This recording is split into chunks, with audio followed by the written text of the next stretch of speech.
Bonjour à tous, nous voilà donc pour l'épisode 4 de la saison 2 de Steven Universe. Bonjour Xana, à toi la parole. Quand le maire Dewey dira The Hot One au facteur, je pense qu'il y aura quiproquo. À toi la parole. Ah, les autres saluent pas? D'accord. Bah, bonjour Bon, Os, bonjour Brian, bonjour moi, bonjour Xana. Donc moi c'est inutile et j'en ai rien à foutre. Brian, Bah, franchement, c'est une histoire d'amour inutile, sans intérêt. Os. Next. Bah, c'est la même chose en fait. Voilà, Xana à toi. Ose de... Ose, tu vas passer en premier, comme ça, c'est sûr? Non, non, mais Ah vas-y, oui, comme ça tu fais ton truc et après Os passe juste derrière toi. D'accord. Alors, c'est un épisode, bon, en gros, ce qui se passe, c'est que plus ou moins, on apprend un peu plus à connaître Jamie, qui est le facteur, qu'on avait déjà entreaperçu dans la saison 1. Ne me demandez pas comment je m'en rappelle, je m'en rappelle. Du coup, il apporte du courrier à Steven après une longue absence, parce on l'avait quasiment pas vu, parce qu'il est allé faire des castings à Kansas City. Et du coup, il apporte plein de courriers à Steven parce qu'il est le seul facteur à savoir où Steven crèche. Il l'a dit à personne avant de partir. Ok, bon, d'accord. Et du coup, ce qui se passe, c'est qu'il tombe sur Garnet qui revient d'une mission de recherche où il cherchait les traces de Lapis et Jasper. Et oh là là, aux surprises, Jamie tombe amoureux de Garnet. Comme ça, hein, coup de foudre, hein. Oui, depuis, on sait tous que les coups de foudre, c'est génial pour enseigner son amour, oui, oui, on sait tous ça.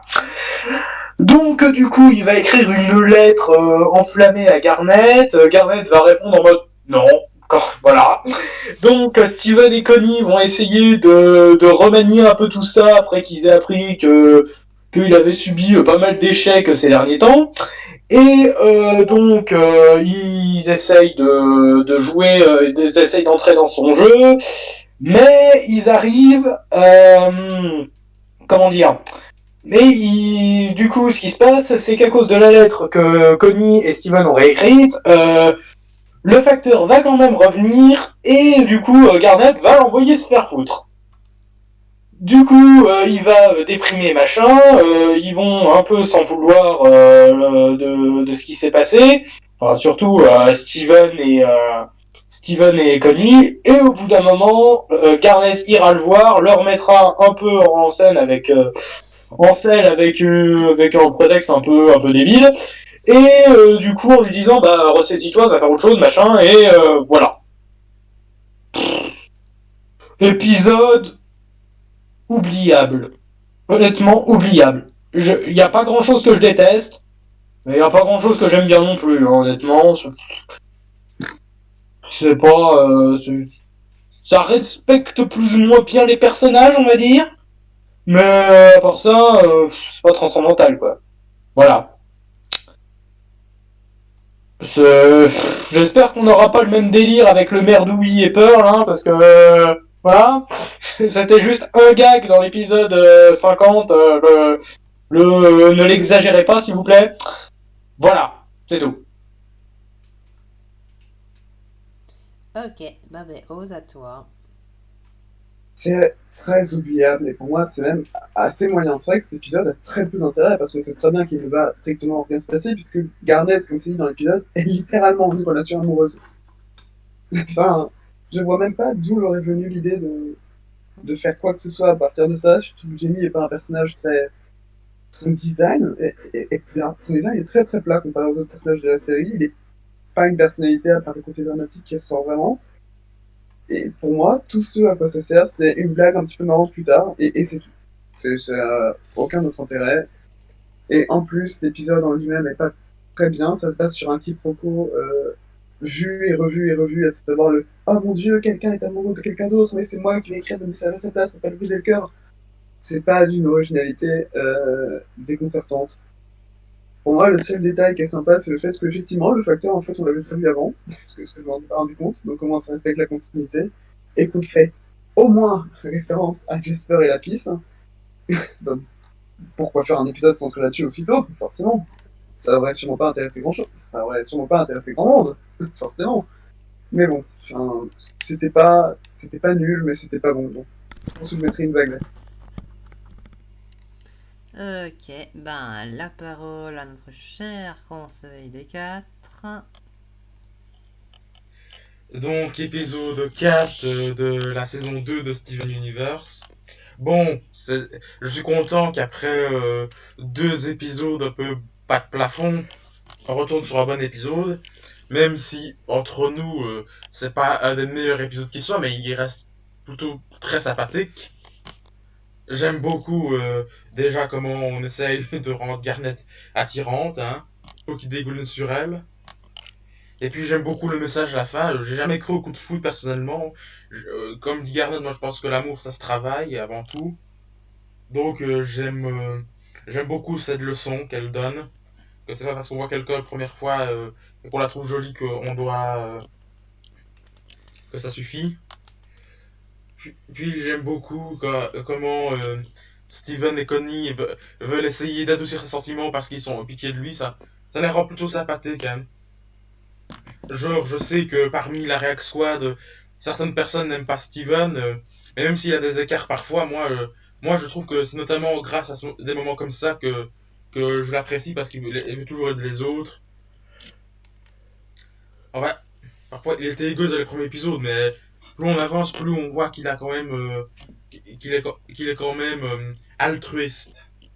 Quand ça parle, quand ça parle d'histoire d'amour par réciproque, moi je suis toujours et ça blesse les sentiments, je suis toujours happé par ça.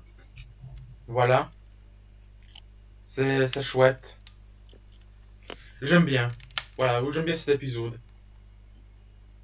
Rien Le de plus à problème de dire. Steven, conseil, bon je sais que tu n'entends pas mais bon c'est pas grave, c'est pas qu'il évolue, non il a pas évolué justement, c'est d'un coup on l'a fait devenir comme ça. Avant c'était une peste pas possible et d'un seul coup ils sont changés comme ça, ils ont pas fait d'événements marquants entre guillemets qui ont fait qu'il est devenu sympathique. Non, on en a fait comme ça parce que pour les besoins du scénario. Et quand il a besoin du scénario, on en a besoin, on en fait un débile absolument insupportable, dit qu'ils en ont besoin. C'est ça le problème. Enfin bref. La parole à Grégoire. Vous savez, si je n'étais pas obligé de me faire un petit marathon de 10 épisodes, mais tais-toi papa s'il te plaît. Bon, un petit marathon de 10 épisodes pour faire, parce que j'ai beaucoup à faire la semaine prochaine, je ne m'infligerai pas les épisodes aussi à l'eau de rose que cet épisode 4 qui raconte juste l'histoire de ces deux facteurs, l'épisode 3-4, je sais même plus qui tombe amoureux de Garnet, mais bon, elle est déjà dans une relation, donc évidemment elle dit non, mais ces deux andouilles de Steven et Connie décident de se la en prometteur, évidemment qui a appris Coco, évidemment le facteur a le cœur brisé, et bien entendu, bon voilà, il y a Garnet qui console à la fin en lui disant que c'est un bon acteur. Peut-être que la morale est sympathique, mais moi, comme je déteste perdre mon temps avec ce genre d'épisode qui ne mérite même pas qu'on fasse un petit amour et qu'on devienne, je vais juste lui mettre un gros pouce rouge. Et si ça continue comme ça cette saison 2, je vais le dire 2 mois à Chronos.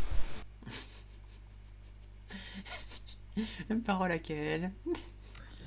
Bonjour à tous et bienvenue pour l'épisode 4 de la saison 2 de Steven Universe. Alors, un épisode sympathique sans plus. Disons que on retrouve Jamie, donc on avait vu une fois lors de l'épisode 3 de la saison 1. Et voilà, c'est quelqu'un d'assez sympathique, hein. Moi j'adore son rêve de devenir comédien. Donc voilà, il est vraiment sympa comme mec, tout ça, mais il tombe amoureux de Grenat. Grenat qui est quand même sexualisé à fond avec des plans sur ses lèvres, tout ça. Bon. Mais évidemment, Grenat étant déjà ensemble, pas avec quelqu'un, vu qu'elle est déjà ensemble, Robespierre, et ben, elle lui dit non. Et du coup, l'épisode ça va un peu être comment lui dire non en douceur, comment lui expliquer. T'as Steven et Connie qui sont là pour le faire, mais s'ils font, ils ne servent pas à grand chose, donc voilà. C'est pas le pire épisode, vu que c'était celui juste avant. Mais voilà, c'est un épisode qui se regarde, donc pour moi c'est une petite blague. Voilà, merci à tous d'avoir suivi, à très bientôt. Ok, bon ben la parole à Brian. Maintenant, franchement, à la seconde où Garnet émerge de l'eau et que Jamie l'aperçoit, j'ai compris dans quelle voie cet épisode allait partir et c'était chiant. Presque du début à la fin, mais disons que ce qui, franchement, m'aidait à subir cet épisode, c'était Garnet, parce que franchement, ses réactions me font sourire. Et même son discours à la fin envers Jamie, c'est peut-être la meilleure chose de l'épisode, mais en soi, ce personnage ne sert à rien. Je peux retenir aussi que là, c'est aussi les premières répliques d'un nouveau personnage, enfin nouveau entre guillemets, parce que parce qu'on l'avait déjà aperçu dans l'épisode 51. Je parle de la mère de Sadie, donc c'était qui est facteur. Je sais pas du tout quel nom en féminin, mais je m'en fous. Mais honnêtement, mais sinon à part ça, cet épisode est très oubliable. Il est sans intérêt et je mettrais une vaguelette. Un pouce rouge, je ne pense pas je pense que ce serait exagéré, mais il est regardable, mais il ne sert à rien. Voilà, c'est tout ce que j'avais à dire. Cet épisode m'a fait sourire à un seul et unique moment. Quand Garnet, quand on lui a demandé qu'est-ce que c'était le message, Covigny, elle a dit bon bah mon cher nanana, et elle a dit N, et Connie a dit N, et après elle a dit O, et après Connie elle a écrit, et ensuite elle a dit point. Voilà, je passe. Tiens, quelque chose à rajouter? Ah, comme je l'ai dit, les réactions de Garnet, c'est ce qui me fait sourire le plus dans cet épisode. C'est tout. Ouais. Voilà, bon Franchement, bah... par le fait, franchement, moi, le seul intérêt que je vois pour cet épisode, ce serait de dire aux gamins, se prendre un râteau, c'est pas la fin du monde. Voilà. Ouais, donc voilà, bon bah globalement on a tout dit, donc ben si vous venez de chez Mayo, merci d'être venu nous voir, on est très touchés. Si vous n'êtes pas de chez J'espère Mayo, juste qu'ils vont pas nous faire la même chose avec le merdouille et Pearl. Je crois que ça Ouais. pourrait être très drôle en fait. ça pourrait être drôle. Enfin bref, si vous venez donc, bah si vous n'êtes pas de chez Mayo, vous invite à aller le voir. Et ben sinon, à la prochaine. Bye. Bye.